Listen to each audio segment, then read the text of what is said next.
Picture this. You're checking your messages on a site you use literally every single day. It's fully legit. You click a completely normal-looking link from another user, or, maybe you just scroll past a random comment on a forum, and bam, in a fraction of a second, without you ever typing your password, your account is totally taken over. Your data is stolen, and malicious messages are blasting out to all your contacts. So, how on earth did this happen on a website you actually trust? Well, welcome to this explainer. Today we're unpacking one of the absolute most pervasive, fascinating, and honestly dangerous vulnerabilities in the history of the web, cross-site scripting, or as it's commonly known, XSS.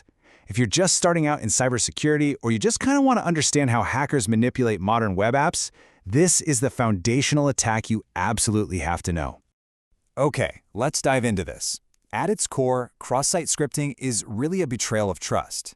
See, when you visit a website, your web browser implicitly trusts the code that site sends over. But what if an attacker figures out a way to sneak their own malicious code into that trusted website's normal delivery? The browser? It has no clue that the script shouldn't be there. It just sees code coming from a trusted site, and, well, it executes it. To really grasp why this is so devastating, we've got to talk about your browser's ultimate security bouncer. It's called the same origin policy. This built-in policy makes sure that code running on one website, let's say your bank, absolutely cannot reach over and steal data from another website, like your personal email. They are strictly isolated. But XSS? It acts like a forged VIP pass. Because the attacker's script is executing from within the trusted website, it completely bypasses the bouncer. So let's walk through how this actually goes down in the real world. Step 1, the attacker finds an input field, think a comment box, a search bar, maybe a URL parameter, that the server hasn't properly sanitized. They inject their malicious script, which we call a payload. Step 2, the trusted website just blindly accepts this untrusted data and bakes it right into the web page it serves to regular users. And finally, step 3, the unsuspecting victim opens the page and their browser reads that attacker's data exactly as if it were executable code. And this brilliantly highlights the whole root of the problem, right? Browsers can get easily confused between plain text data and actual executable code. Just look at this super basic conceptual payload. It's just a tiny piece of JavaScript telling the browser to pop up a little alert box.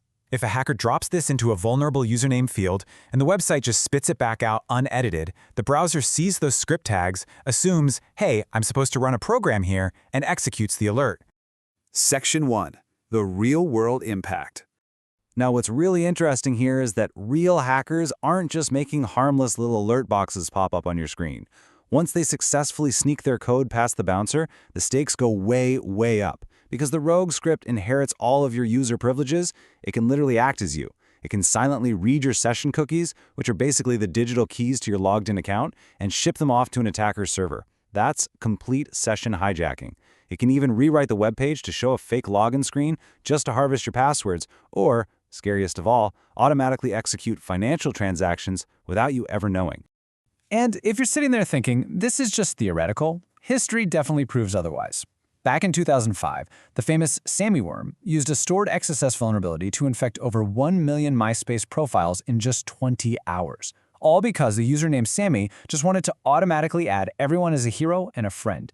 In 2014, a really similar worm forced tens of thousands of automated mass retweets on TweetDeck. And, jumping to 2020, an XSS flaw in Microsoft Teams was actually chained together to achieve full zero-click remote code execution. Wild, right? Section 2. The 3 faces of XSS. So how exactly are attackers delivering these payloads? Well, in cybersecurity, we use a formal taxonomy to classify these vulnerabilities based on where the payload lives and how it actually gets executed. There are 3 main faces of XSS you need to know. First up, reflected XSS. Here, the payload is ephemeral. It's not stored on the server at all. Instead, it's bounced or reflected off a web server, usually when the victim is tricked into clicking a malicious link. Second is stored XSS. This is arguably the most dangerous kind because the payload is permanently saved in a database, like at a forum comment. Anyone who just views that post gets attacked. And finally, DOM-based XSS. This one happens entirely client-side, right in the browser's memory, when unsafe JavaScript dynamically modifies the page's live structure. Section 3. Defending the web and how to prevent XSS.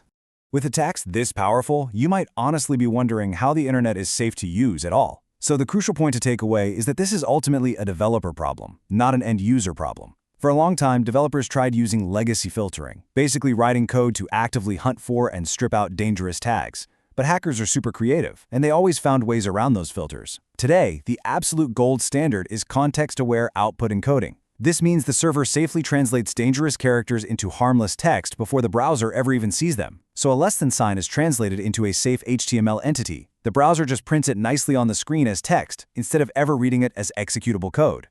But hey, humans make mistakes. What if a developer forgets to encode an output? That is exactly where a content security policy, or CSP, comes into play. Think of CSP as your ultimate defense in-depth safety net. It's basically a strict declarative rulebook sent by the server that tells the browser exactly which scripts are allowed to run, period.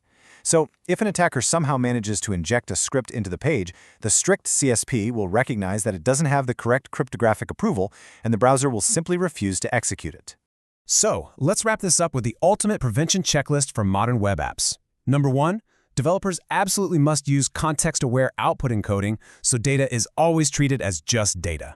Number 2, they need to implement a strict content security policy to catch any scripts that might slip through. And number 3, for advanced applications, they use tools like the Trusted Types API to completely lock down the browser's document object model, which prevents raw strings from ever becoming executable code in the first place.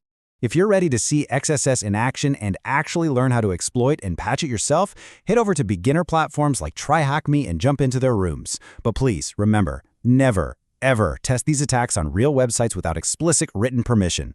You know, as long as web browsers have to process dynamic user-generated content, the boundary between what is safe text and what is dangerous code will always be under attack. So the real question is the next website you're building keeping that boundary secure, or are you handing out VIP passes to the attackers? Thanks for tuning into this explainer and stay curious.